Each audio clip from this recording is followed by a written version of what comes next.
I remember the days of 100 perch. I remember the 30 sunfish and the 15 crappie. Today's world's different than it was 25 years ago. Bluegills are a fleeting resource. Our panfish are getting smaller and smaller. I think we need to do a way better job at conserving our panfish. It's easier to get on them, it's easier to catch them. We are too good, too well equipped, and too educated right now. They're going to be gone. Unfortunately, I think every single state in the northern part of the United States has too high of limits on panfish. Do you really need 25? Do you really need 50?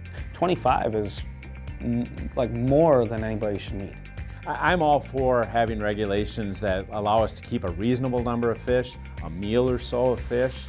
When it comes to panfish regulations, it's a really hard one. There's not a one-size-fits-all. I like individual management. I think where we have an opportunity to grow truly trophy panfish, we should go for it there. I seek out special regulation lakes to go fish. Panfish slots need to happen sooner rather than later. For bluegills, I think it's really simple. I think the challenge is getting people to measure their fish. If you take the bigger fish out of the water, bluegills, their population stunts. The biologists, we really need them to kind of give us some direction and some help on that. How important are the bluegills, the larger fish? They're very important. And actually part of the efforts that we're trying to make with using our reduced bag limit on 6 lakes that we did is also doing some education to anglers, understanding the difference between male and female bluegill. But the males tend to be more brightly colored. They have more of a bull style nose or rounded style nose as opposed to pointed.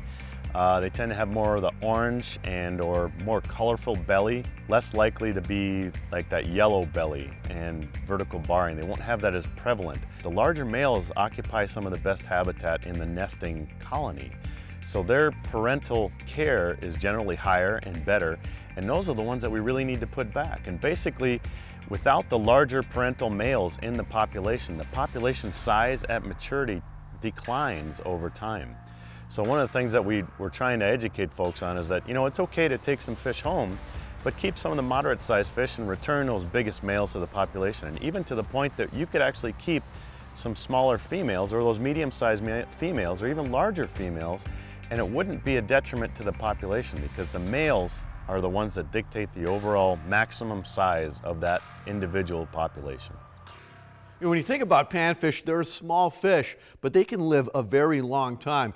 For example, a 10-inch bluegill and a 10-pound walleye, they can be about the same age. Yeah, absolutely. These two fish, even though very different in size and stature, can be very long-lived. When we're talking about 10-inch plus bluegills, we're thinking definitely 10 plus years old in northern environments, even potentially up to 20 years old. So these are fish that I'm trying to put my kids on that are much older than my kids. So to think of those future generations, keep in mind these fish are long-lived, old fish that deserve conservation, just like a 10-pound walleye would.